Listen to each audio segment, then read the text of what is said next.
When Infiniti goes after the big status crossovers from Germany, this is what they bring.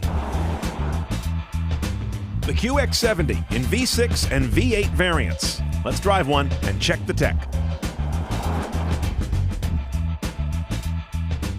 Now, what used to be named an FX, either an FX37 or an FX50 based on engine size, is now all called a QX70, and then you got to look at the fender to see if it's a 3.7 V6 or a 5-liter V8. It's an odd mumbo-jumbo of naming, but so be it. These are two-row cars in an era when they seem to ram a third row into everything. They do not on this one, partly because you see that rounded, pinched butt in the rear. It doesn't lend itself well to having much space back there for either people or cargo. Beyond that, it's unchanged outside since the 2013 FX era, except for a little change to the face. It's the Infiniti crossover that most looks like a Porsche Cayenne, and it's also the only one that has a very smooth kink at the back window corner. You can spot it that way from a mile away. The rest all have something more squared off. Now, inside our QX70 is a whole bunch of really cool technology. If the year was 2008, it's 2013, and I'm not giving these guys a pass anymore. Let's start with the navigation system, which, by the way, is optional and childish. I've been looking at this Fisher-Price level of animation for too many years. They got to step it up on a car that's about to price out at 60 grand, as you're going to see at the end of our video. It is hard drive based and moves along pretty quickly. You've got separate buttons for destination, route, and map, which is kind of a clear way to break it out. But I've got all kinds of interface issues. Why is the biggest button on the destination menu change region? How often do I drive to a different time zone versus how often do I enter a street address? So why are your buttons apportioned that way? When I go to entering addresses or finding places, there's no connectivity here. I can't search to find like I can in BMWs and Audis, but they instead saddle you with this stupid-looking 3D bird's-eye flyover mode where some buildings are there and some buildings aren't. This apparently is the post-nuclear version of San Francisco, and it does absolutely nothing for me. I'd trade that for Google search every day. You can enter your destinations via voice command as well. Please say a command. Navigation. Navigation, please. Address. Voice command is incredibly quick at this point, does a great job of understanding, but it parses everything. Even the number and the street have to be said in separate commands. That's dated. Everything happens here on the color LCD, which you would think is good, but actually in today's design ethic, it's not. I've got an LCD here between the gauges, but it's a crunchy old monochrome. As a result, the car does not hand off, let's say, directions to this one while keeping media on this one, or whatever other combination I'd like to do. The Germans do that nicely. These guys haven't caught up.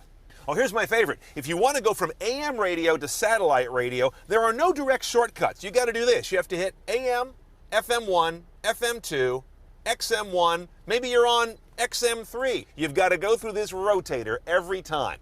They must hate their customers. And once you do settle on the radio band you want, the RDS information is handled horribly. No matter what station I go to, I get this weird mix of the full RDS information at the bottom and then a truncated version that does nothing but waste real estate up here.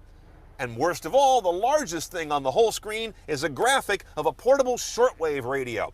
Couldn't you have used that for information and not something that doesn't make sense in the car? Then there are the cameras. Worst resolution you'll ever see in a car. Just soft and mushy, which is even worse since they're divvying up the screen into tiny regions for the around view camera. In the evening or if it's raining, this is actually useless. I had to get out of the car a couple times to park the other night. I couldn't do it by this. The rear camera, by the way, is standard. The around view stuff is optional. I just wish they had some res to back it up. Infuriatingly, the base configuration of the QX70 does not include Bluetooth streaming. That's part of an option package. Luckily, they were less forgetful about things like a power glass moonroof and power liftgate. Those are both there standard. Okay, under the hood, because it says 3.7 on the fender, it says V6 under the hood. 3.7 liter V6 doing 325 horsepower, 267 foot-pounds of torque. Gets this 4,300 pound beast up to 60 in about 6.3 seconds, while delivering 1724 mpg rear-wheel drive or 1622 all-wheel drive. A decent, noticeable haircut there if you get all four wheels clawing. Beyond that, every one of these guys has a 7-speed automatic transmission. No other choices there. And if you want paddles on that tranny, you got to get a V8. Oddly not available on the V6. Let's go for a ride. The Key two words about the QX70 are car-like. That's kind of the main goal of what they accomplish here. They do it pretty well. Engine responsiveness is good. This is a great V6, arguably the best in the biz. On the other hand, it sounds like a coffee grinder compared to an Audi V6 and a competing Q5. Nothing wrong with the engine, but the level of isolation and smoothness is like on a different planet. This one's coarse by comparison. I really miss having paddles, which I often don't think are essential, but on this car, I don't like reaching down to the shifter all the time and grabbing a gear. I want to keep my hands on the wheel, and I think the car with sporting crossover pretensions like this should have paddles base. You can get them on the V8, not on the V6 for some reason. Where this car really stands out is certainly not the cabin tech, but in its self-driving technology.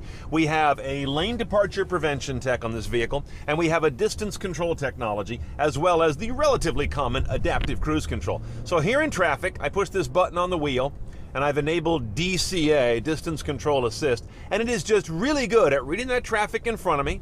I do not need to get on the brake pedal, and it very intelligently hits the brakes. It does it like I would do it. Not too late, not too soon, not too hard, not too little. It's a really well-finessed system. A little less so is the lane departure technology, which, because this car does not have a pure electric steering mechanism, it has to use yaw braking to bring you back in from the lane drift. So the brakes on the opposite side of the drift are engaged by the car's computer to just yaw you back into line. I say that that's less satisfying because that's kind of a clunky way to move a car. It's better and more elegant to use the steering rack. When you yaw brake a car, you're obviously putting drag on the vehicle, which is not good for its momentum, let alone its efficiency.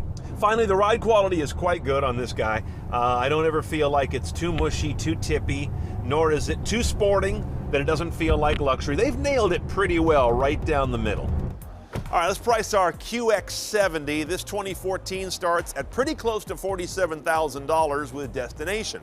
$1,450 more if you want it in all-wheel drive. And remember, you're going to take a haircut on the MPG. Premium package gets you nav, around view cameras, Bluetooth streaming, chin silly enough. That's a steep $4,300. The technology package brings you almost all the self-driving technology, $2,950. And if you want that, you have to take something called Deluxe Touring, which is a bunch of mostly seat upgrades for another $3,300. All in CNET style, you're pushing $59,000.